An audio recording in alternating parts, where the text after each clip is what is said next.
Banken. La banque verbale et ses murs qui claquent haut, un écho retentissant du vide. Idiotie et ignorance, non-connaissance, la frustration croît comme les plantes dans mon jardin. Je plante des graines en espérant qu'elles deviendront des arbres aux branches longues, des arbres au tronc épais. Un tronc d'arbre linguistique prospère, avec des bras enrichissants, saisissants, des bras conducteurs dans la forêt des mots, enchevêtrés d'inquiétude et d'intextitude. Mots, études et vacuité, ils vont main dans la main pour moi. Je suis vide et ivre. Je m'abreuve, pleine de la source de la mot-connaissance, pour remplir mon inventaire des mots qui résonnent vides. Vacuité et des échos. Je marche et je me parle, seule dans mon sous-sol de banque verbale. Des échos, des échos. J'entends ma voix et à quel point elle a l'air stupide, à quel point elle est vide. J'entends tout ce qu'il me manque, tous les espaces vides, tous les espaces où les mots devraient être et prendre place. Je tiens à cette place, cet espace que je décore à leur sens, pour le sens des phrases, des mots, des sons. Mais il n'y a que les échos qui s'enchaînent. Des chênes dans le jardin, ils croissent haut, mais ils ne sont pas à moi. Je me tiens sous eux et bois la rosée des feuilles des chênes. Leur connaissance livresque enchantera-t-elle un jour ma soif? Dans mon jardin, il n'y a pas un seul livre, mais dans ma bibliothèque, ils sont nombreux.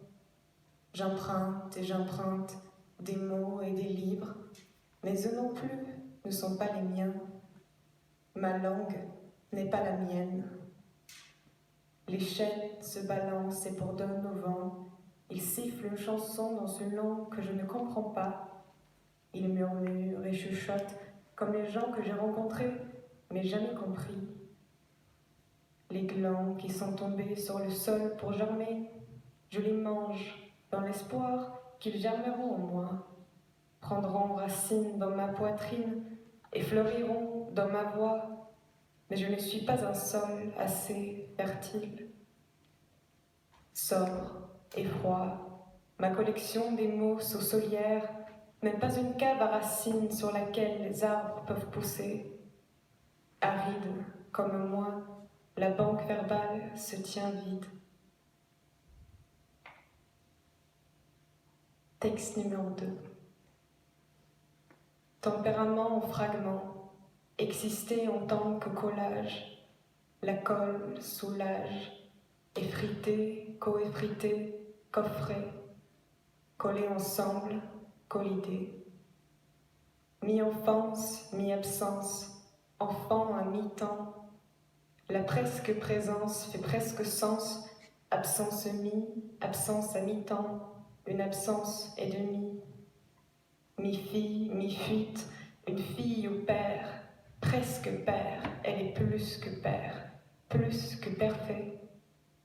Il est poire, il est fruit, il est pomme paumée, pomme de père, un père comme pomme de terre, caché souterrain, interrompu par le son de la cloche et l'appel à la pellure. À table, et mange. Épulché, découpé, il est père, il est graine, un père de terre déterminé, il décompose ce que lui entoure et il enterre sa sémence. Pérémite, ermite ou érémite, c'est pareil, une présence envolante, ambivalente. Enfestée par l'idée de plaire, remplir les plaies avec la terre, éternellement, pathéternellement, pathétiquement. La terre, la pâte éternelle, le sol, les pousses paternelles. Texte numéro 3.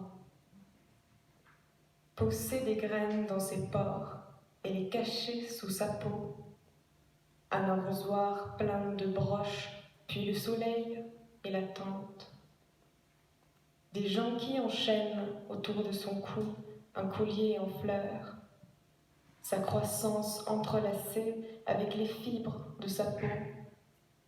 Enracinement dans l'humidité solière charnelle. Des pétales de fleurs collant dans ses ruisseaux les plus viscères, balayés par un vent de fluide. Creuser des trous dans le jardin, racler la terre sous mes ongles et le manger. Remplir l'estomac vide d'un rabord de terre fécondée. Un trou humain appelant glisse en moi et niche. Numéro 4. Manger une touffe de cheveux. Un nid d'oiseaux de chevelure blonde se forme au creux de mon estomac. Des œufs d'un sang à mon ombre vacillante, roulant comme je me balance d'avant en arrière. Collision et heurtement, ils frappent les uns contre les autres. Frappement à la porte. Tu es là. Mes murs fins, blancs, diaphanes, qui craquent. Le gazouillis d'un oiseau s'échappe de mes lèvres. Si. On va maintenant écouter Emma Cambier, qui est également étudiante aux Beaux-Arts de Marseille. Elle va nous lire son texte intitulé « La pute au sandwich ».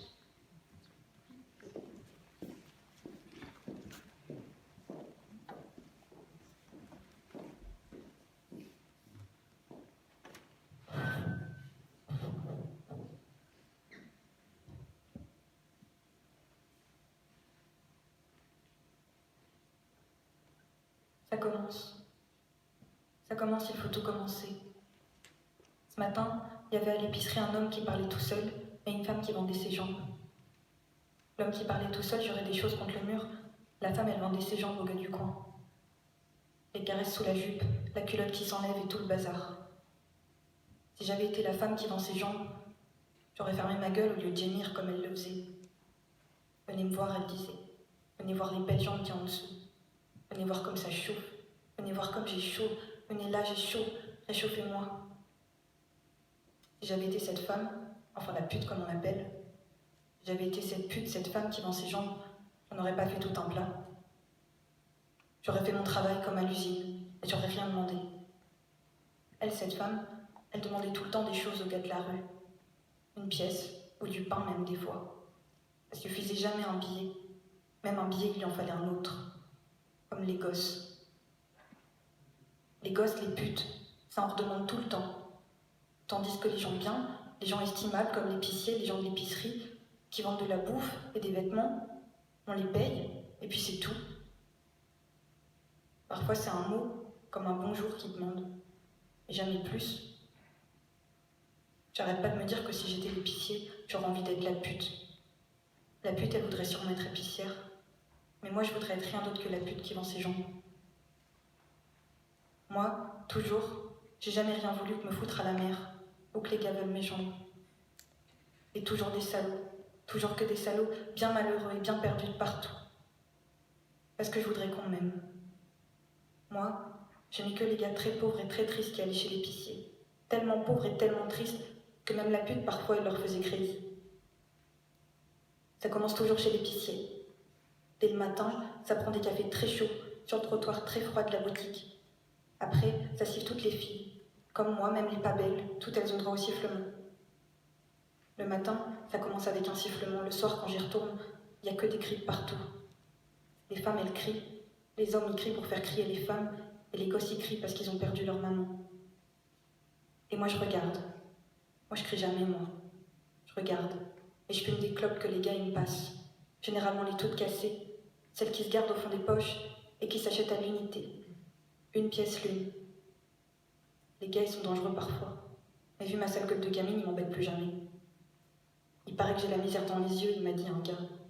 Une fois que j'étais à l'épicerie. Je sais bien que c'est pas vrai. C'est juste que je me lave pas bien les yeux quand je me maquille. Alors c'est tout noir.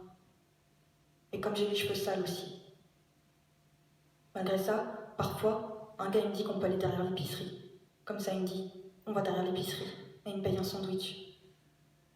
Alors on y va derrière l'épicerie. Et là, vous connaissez, pas besoin de dessin. Comme pour la dame, c'est par-dessus la culotte, et on garde les manteaux comme ça caille dans la rue. C'est pas comme s'il y avait autre part. Les gars, ils vivent avec toutes leurs femmes et leurs petites répliques en miniature. Et moi, je connais rien d'autre que l'épicerie. Quand ça commence, moi je dis toujours de fermer sa gueule à celui qui essaierait de me faire un compliment. On n'est pas là pour ça. Mais c'est pas comme si j'étais là pour le sandwich. C'est pas comme si j'étais là pour le plaisir non plus. Moi, je suis là parce que je les aime. J'aimerais bien qu'on me sauve comme ça. Alors je me dis que moi, je dois les sauver, comme j'ai ce qu'il faut. Les gars, il leur faut juste des jambes et des chaussures au bout qui soient pas trop sales. Et quand on s'est lavé les cheveux, c'est encore plus que le salut. Les gars, ils nous aiment après. Et moi, comme j'ai dit, je veux rien qu'on m'aime ou me foutre à la mer. Par ici, il n'y a pas trop la mer, mais je me dis que tant qu'à se jeter, faut pas faire ça sous le métro. Faut que ce soit beau. Moi, j'aime bien les choses comme ça qui ont de la gueule, les choses qu'on n'oublie pas si vite. Tenez l'épicière une fois, elle m'a dit que j'étais une vraie artiste, vu comme je regardais les petites affiches qu'elle placardait derrière la caisse. Il y a tout derrière. Des peintures sacrément bien faites, avec des femmes à poil, mais pas comme nous, de vraies femmes toutes blanches, avec de sacrés cheveux, et qui sont toutes étalées sur des nuages ou l'océan. On sent qu'avant, les femmes, elles étaient riches et grasses de toute leur richesse. Ou alors c'est qu'on peignait que les femmes comme ça. En tout cas, aujourd'hui, on n'en voit plus. Et c'est pas la pute qu'on peindrait sur un nuage. Avec ses cheveux qui collent, et sa petite chaîne aux papillons dont elle est si fière, avec la moitié des strass qui a foutu le camp, à force de râper contre les murs. Enfin, c'est un cadeau d'un gars, je crois, pas d'ici. Un gars de chez elle, même si personne ne sait où c'est chez elle. Moi, j'aimerais bien qu'on me peigne. Il y a bien un des gars qui peignait avant, mais il s'est cassé les doigts sur un chantier. De toute manière, il faisait rien que de vieux paysages de son enfance où personne n'a jamais mis les pieds. Ça servait à rien. Ça commence. J'ai oublié de dire que ça commence. Les filles, elles ont eu des gosses après. Bien sûr, à force de sauver des gars 3, 4, 50 fois par jour, c'est ce qui arrive. Faut pas s'étonner. Moi, j'ai toujours fait gaffe. Toujours à ces saloperies.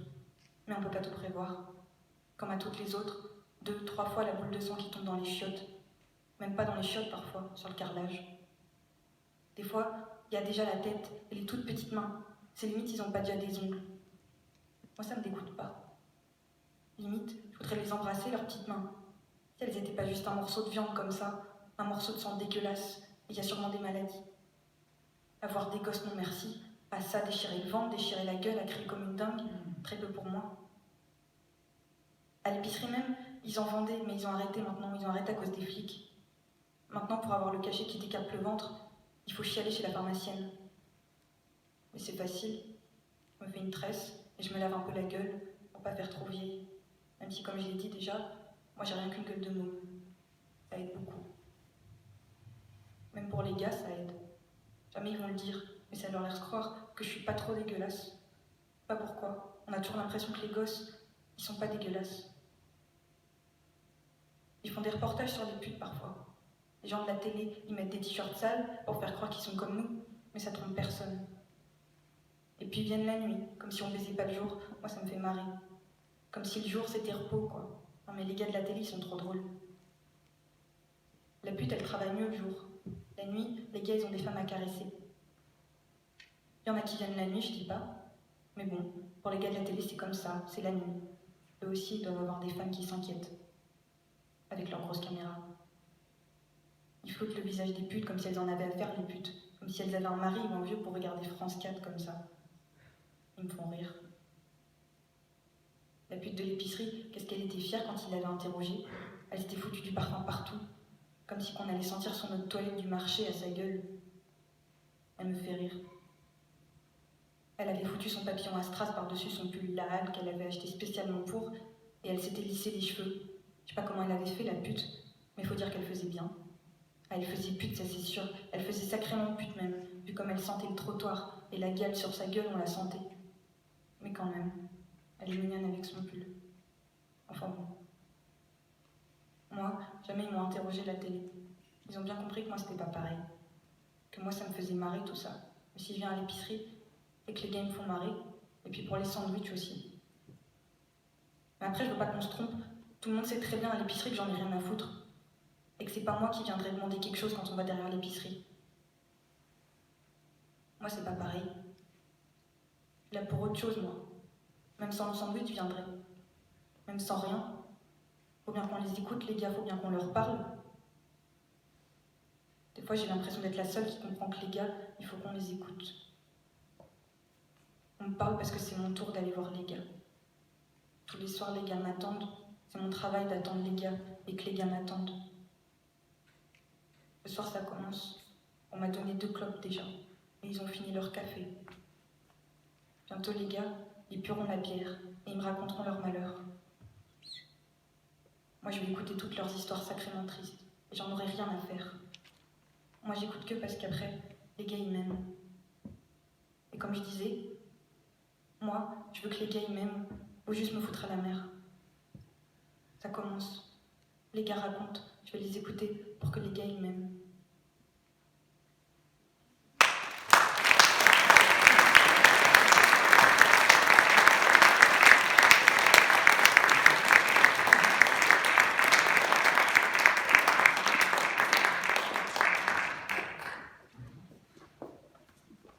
Maintenant, c'est Matteo Vergnès qui va nous lire son texte. Enfin, c'est 2 textes.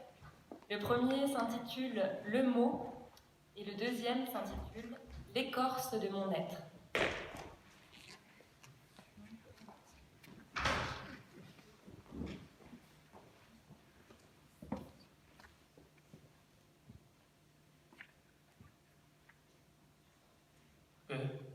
Merci à toi. Coucou tout le monde. Allez, je commence. Le mot. Évitez de le prononcer. Évitez de le prononcer, ce mot maladroit, ce mot injuste, ce mot malaxé, pétri, dès mes premiers pas de réflexion dans ce monde, sur ce monde. Écartez à tout prix le moment malheureux, le moment douloureux, où ce maudit mot en cascade de syllabes résonnera du fond de ma gorge.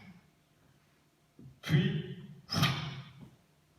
expulsé malgré moi par mes lèvres dans l'air tiède des certitudes, sous le regard des autres, ce mot déchirera violemment les images de mon être.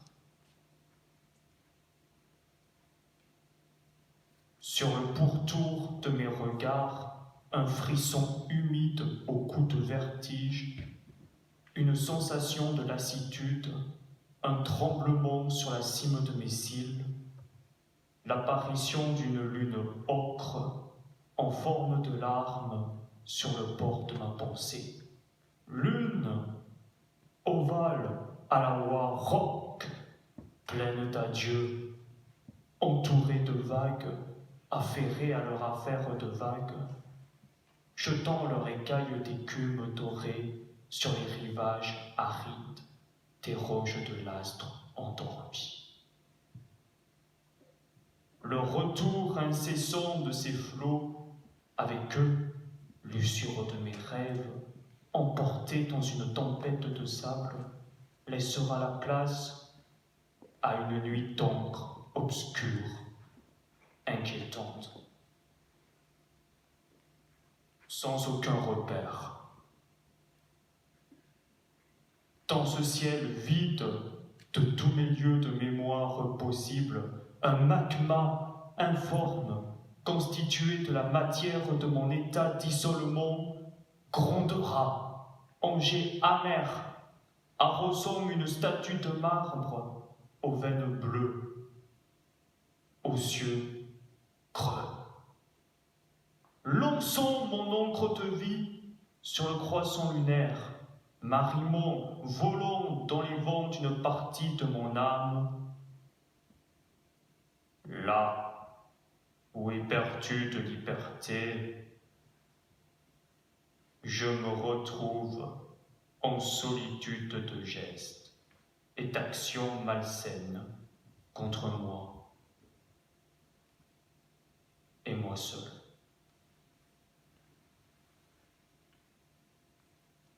Cette lune est mon feu naturel. Son clair-obscur me donne l'impression d'une douce nature, dont les rayons aveuglants illuminent le spectacle d'une naissance de jour, en apaisant mes absences dans l'espace de mes heures.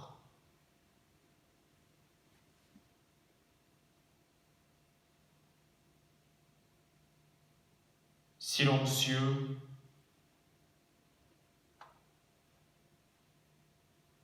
j'attends.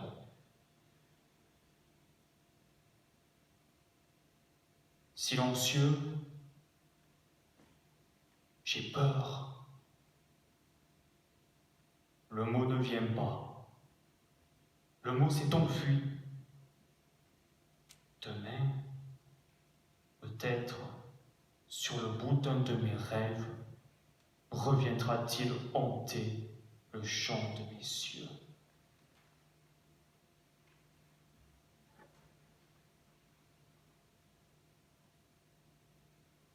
L'écorce de mon être. Dans les nuits agitées de mes rêves, j'écoute le silence blanc de ma pensée en ayant la sensation que les mots que j'aligne sous mes doigts sont des trapézistes, que parfois je fais voler dans les cieux fuyants au cœur de mes images. Mes images graphiques deviennent alors souples et légères, et non dures, comme le sont les troncs d'arbres arrachés par les tempêtes d'hiver.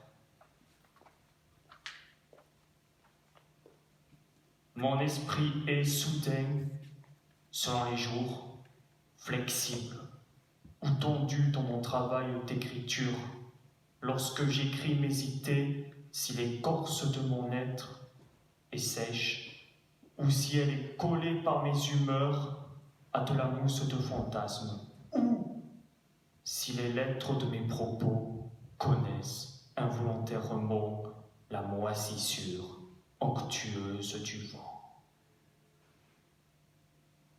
Cela dépend de moi, évidemment.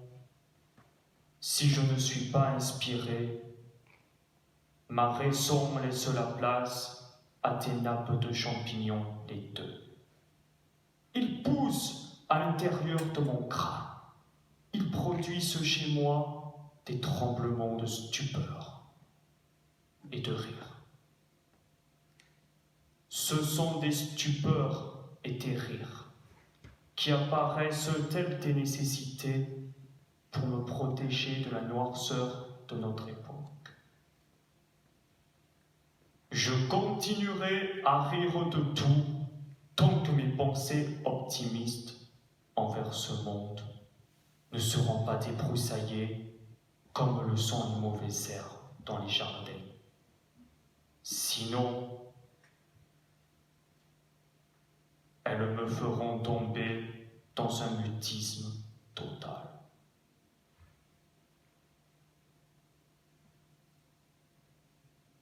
Dans ces moments de frayeur, les brindilles de paille que je ramasse le long des chemins que je parcours et que je fais croiser entre mes doigts sont les aiguilles de mon don secret qui m'anime. Don qui me renvoie à une communion heureuse avec la nature. Sans elle, je n'existerais pas. Merci à tous, c'est tout pour aujourd'hui. Allez.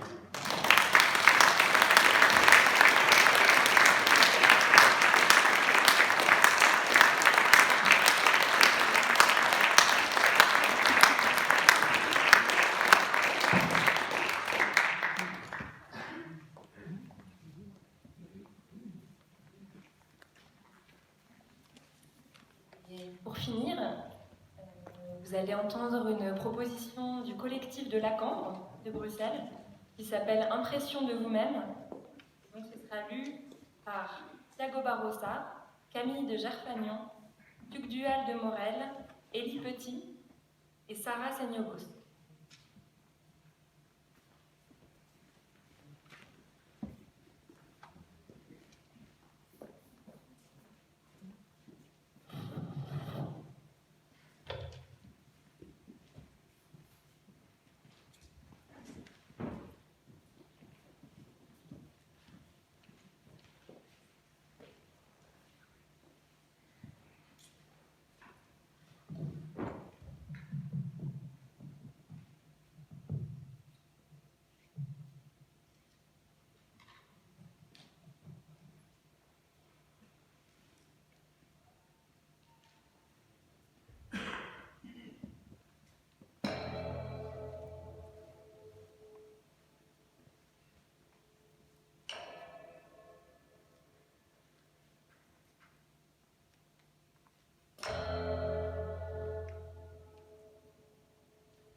Il ou elle se réveille.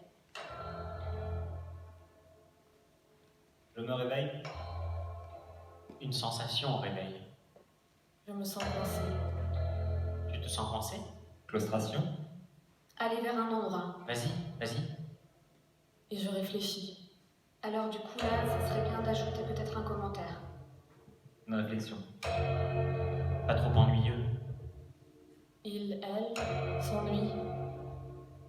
Indifférent. Différent. Alors ajoutons un événement extérieur. Une transaction. Et puis j'ai faim. Tu as faim? Ou est-ce un souvenir? Alors la faim provoque une douleur. Il y a surtout de l'eau. Il, elle souffre et de l'eau. Un souvenir de l'eau. Il faudra en parler. Avec quelqu'un. Instaurer un dialogue. Il, elle s'aperçoit de...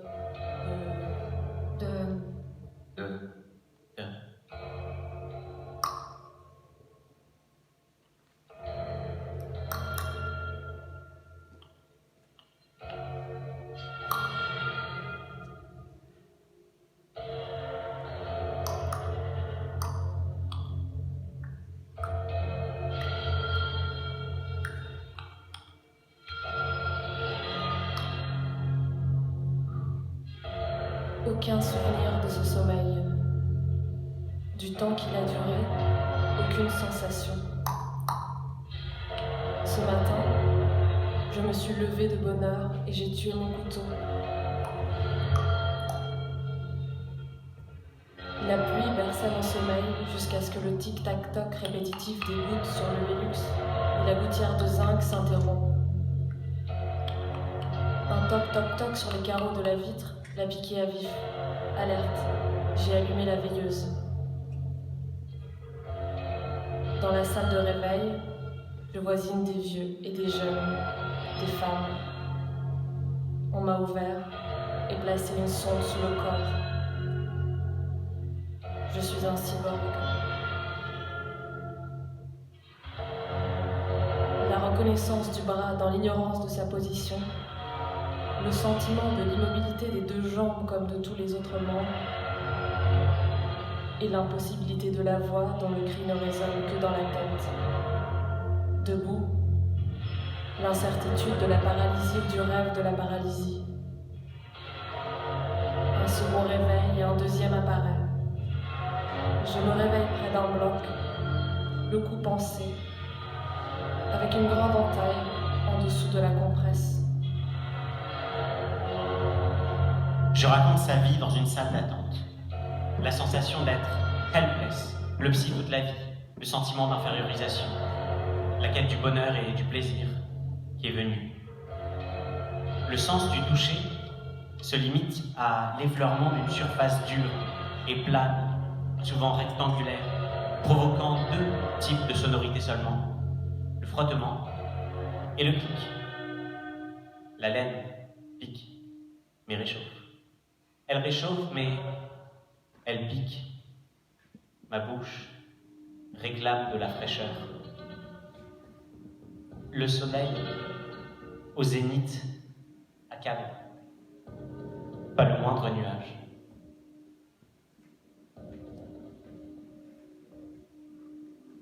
Comme on s'accorde une respiration, je réalise un plan large avant de resserrer le focus, favorisant ainsi la mise en valeur de détails. Je capture vite, en changeant constamment de support. On ne me remarque pas. Ça limitera la perception. J'ai l'impression d'extrapoler, d'étudier partiellement et partiellement, de ne pouvoir dresser une analyse complète sans altérer mon regard. J'aimerais procéder autrement, mais je respecte la règle définie par le protocole.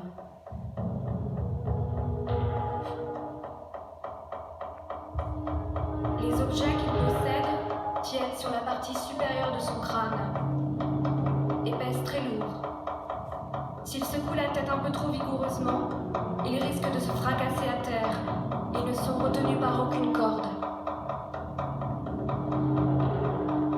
Je passe les nuits dans ma nouvelle armoire. J'y dors, recroquevillé sur la partie du fond en bois. Son odeur m'apaise. J'ai quitté son lit. Ton rythme cardiaque s'accélère. Des gouttes perlent sur ton front. Frotter ton sourcil du bout de l'index te démange. Tu retiens le toc crispé et tires sur le col de ton manteau pour desserrer. Qu'est-ce que je vais faire de la grimpette avec des cancéreux? Qu'est-ce que j'ai en commun avec eux? On va me faire des amis cancéreux? C'est dégueulasse. Avais-je lancé au médecin avec un mépris marqué? Mais j'y vais et je bois, sans cesse. Elle n'a pas d'autre choix. Lentement, la clé tourne dans le verrou de la porte, blindée. La porte entr'ouverte, je glisse dans l'embrasure. Et je m'engouffre dans l'escalier, dans le couloir, dans la rue. 3 pas découvrent une allée de pavés irréguliers et bosselés en travers de l'esplanade. Plus loin, traverse 2 biais, une avenue et le revêtement goudronné de la chaussée. Au-delà, un parc que rien n'enceint. Dehors, je n'ai plus vu que les façades et les reflets sur les fenêtres, m'empêchant d'apercevoir qu'ils étaient les objets de dissimulation de ces maisons. Autres. Parfois, j'aimerais faire usage d'un logiciel de retouche dans le réel, non pas pour l'embellir, mais plutôt pour le rendre plus net quand je le souhaite, ou même plus flou, avec toujours la possibilité d'utiliser mes touches et revenir en arrière.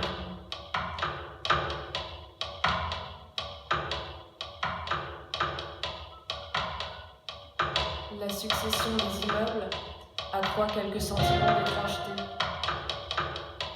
L'observation à l'intérieur de l'absence de hall, de la proximité des escaliers à la voie publique, élucide ce sentiment. La peau a la carnation blafarde, paradoxalement en feu. 2 ronds, comme 2 indicateurs de thermie, se dessinent sur mes joues. Quel qu'il soit, il y a quelque chose qui se passe avec les récipients d'un liquide. Les contradictions et les doutes témoignent de l'incapacité à présumer ta pensée. Incapacité déjà certaine. L'aberration ne dissuade pas le kaléidoscope de certitudes, et de certitudes opposées et contraires que rien ne soutient et qui vont et viennent sans toujours s'alterner. Entre la conviction et l'incrédulité, il faut trancher. Les nombreuses voix d'une même personne sont comme l'ami de tous. Me comprendre demande un effort. On peut m'entendre, encore faut-il savoir écouter, lire sur les lèvres et rester à l'affût du non-verbal. en acceptant les modes d'échange alternatifs, on crée les conditions pour stimuler mon appétence à la communication. Chez les Juifs, le deuil dure 7 jours, puis 1 an, mais rien n'est observé sur le deuil d'une vie. Un vendredi 13, l'ironie achève le peu de sérieux.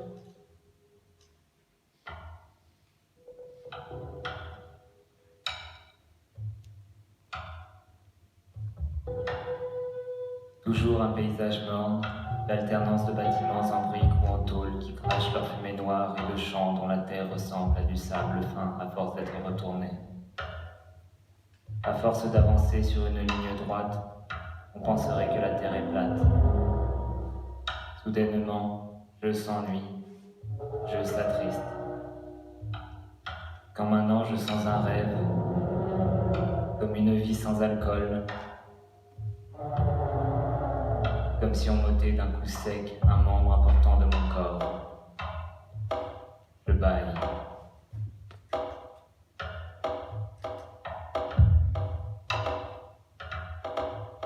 Lorsqu'il ne se passe rien, on voit le temps passer.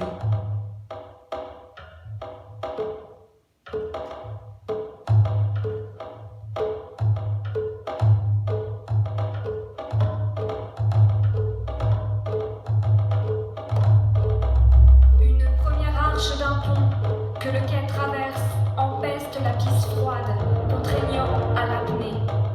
Affleure une odeur rose de mauvais graillons mêlée à des relents de javel qui écœurent. Un bris. J'ai entendu un bris. Percussion entre les 2 yeux. La monture et chacun des 2 verres délogés dispersés à terre. Le frisbee d'un de ses amis dont 3 mètres ne séparent pas. Je me baisse, Soudain, des rires.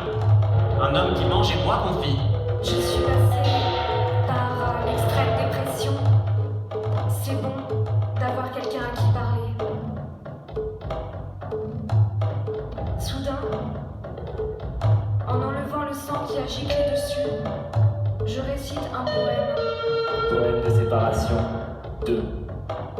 Tu fus quelques nuits d'amour en mes bras et beaucoup de vertiges, beaucoup d'insurrection. Ta lumière n'a pas fini de m'atteindre. Un bip retentit dans sa poche. Il consulte sa messagerie. La mère de sa promise a cuisiné en quantité astronomique. Tant reviendra demain aux nécessiteux que le paradis s'ouvrirait finalement pour lui. Elle dit qu'elle a préparé les petits pois comme il préparait les petits pois là-bas. Que les petits pois qu'il préparait étaient fraîchement ramassés là-bas, et que ces petits pois qui sont surgelés, elle dirait des petits pois fraîchement ramassés, si bien qu'elle a préparé les petits pois surgelés comme des petits pois fraîchement ramassés. Ça dégouline en moi, d'envie, de jus de fruits. Je prends un caillou, le glisse entre les lèvres et le croque tel un chewing-gum. J'associe la texture à des saveurs multiples. Menthe givrée, cerise, framboise bleue, fruit de la passion, citron vert et tutti frutti. J'ôte la carte mère de l'ordinateur. J'en divise les composants que j'avale l'un après l'autre. Chacun me racle la gorge d'une façon différente en fonction de son aspect. Une fois cela me griffe, l'autre fois cela tire. Les pièces à embouts soudés sont plus douces et me donnent la sensation d'un noyau d'abricot avalé trop tôt. Tenter d'atteindre la satiété sans arrêt, cela revient à vouloir exprimer l'exactitude sous toutes ses formes. Cela ne dure que quelques heures, ou ne survient jamais.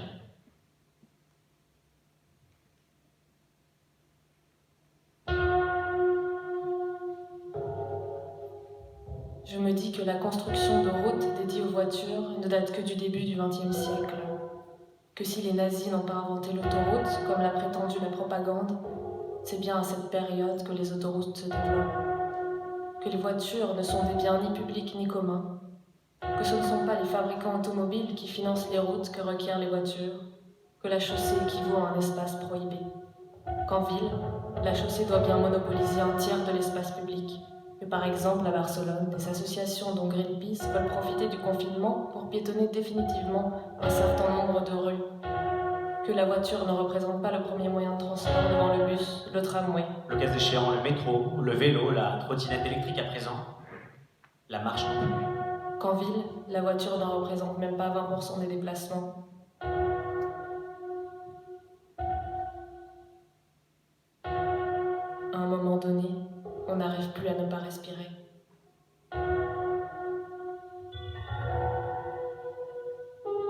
Je me souviens d'un voyage en voiture dans l'adolescence.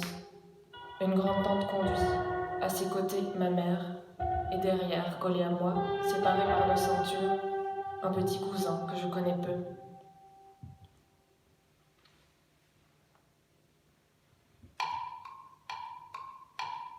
Descendue de voiture, je lui demande combien ça a coûté, qu'elle me répond 8 €. Malgré la conscience du geste importun et sans autre idée de conduite, je lui présente sans conviction des pièces, en trop grand nombre d'ailleurs. Elle répond inaudiblement. Elle rejette le remboursement par l'expression de tout son corps. Après avoir fait un hochement de tête de gauche à droite puis de bas en haut, ce qui ne veut dire ni oui ni non, elle ouvre la main. Elle me montre du doigt. J'imite son geste. En réaction, aucun son ne sort qu'un bégaiement timide qui ressemble à une négation. Elle change l'orientation de son index. Après l'avoir pointé sur moi, elle se vise. Elle propose un échange de bons procédés en s'octroyant une garantie. Marché conclu. Et ce cure pour la vie, son prix est la vie.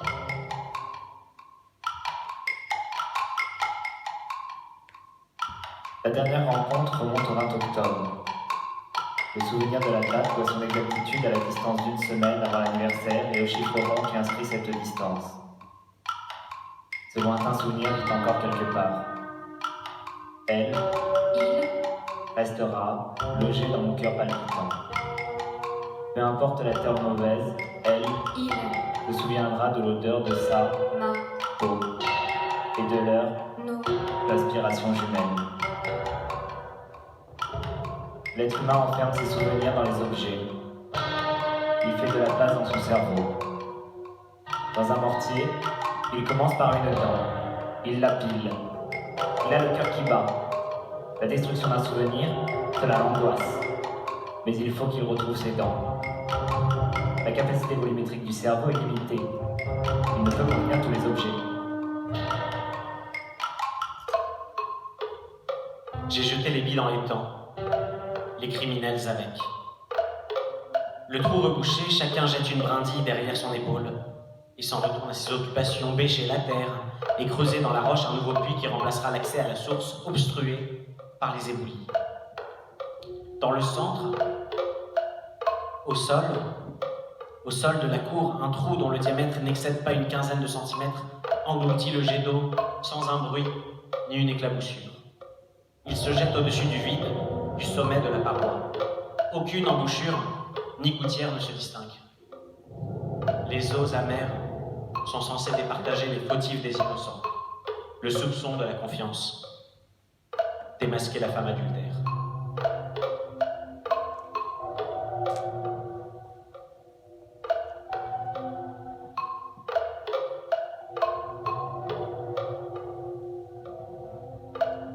Je me rassure en mesurant ma situation à celle des autres. On se rassure tous en mesurant la situation à celle des autres. Depuis toujours, elle a mis en place des mécanismes tentant de rectifier sa douleur. Elle avait mis en place. Elle place du papier collant sur la fissure de son corps. Elle en plaçait. Elle place du papier collant sur les fissures de son corps et s'occupe de l'intérieur comme on rend pour un coussin. Elle s'occupait de l'intérieur. Elle s'occupait. Elle a pour cela des ustensiles très précis qu'elle garde dans un petit meuble fermé à clé. Elle gardait des ustensiles. Elle les garde encore.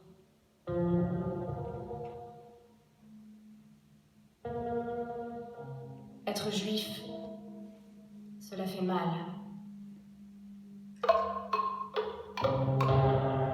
ma poitrine se noue, c'est une déchirure. Le mal au rein, les étourdissements, ma petite haleine, mon sommeil cassé et mes yeux appesantis se combinent, font de la vie un cauchemar. L'indistinction entre moi et le monde qui m'entoure est grande. Je suis reliée aux particules qui se nouent et se dénouent entre elles. Ça m'étire, j'appelle. Un vide non localisable attire la matière. Ça m'assèche.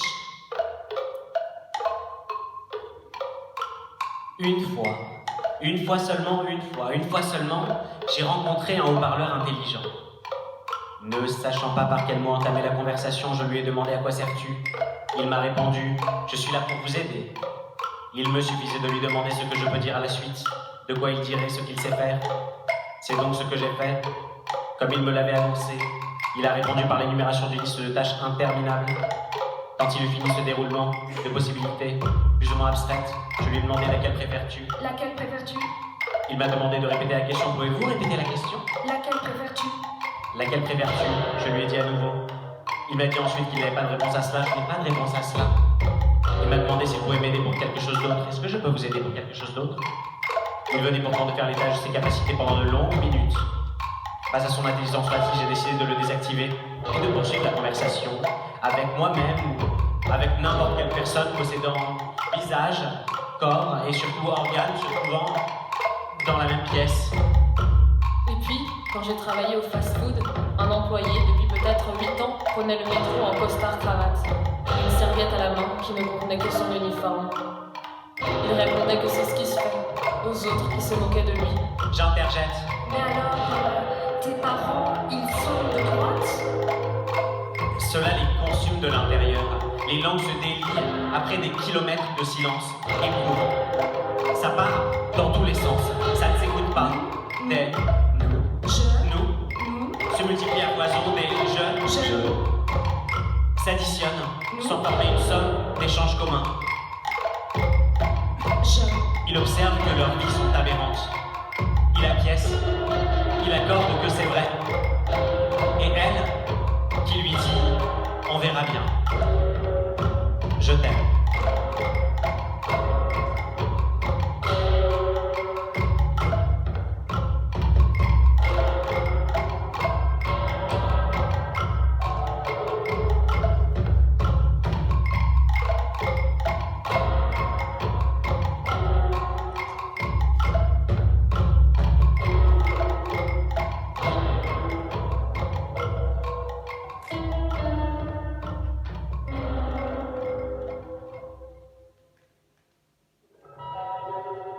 Plus loin, elle s'est aperçue qu'elle concevait. Et la pensée revient qu'elle ne connaît plus aucune autre pièce. Dans toute relation, il y en a toujours un pour avaler l'autre. Vous en ferez le constat.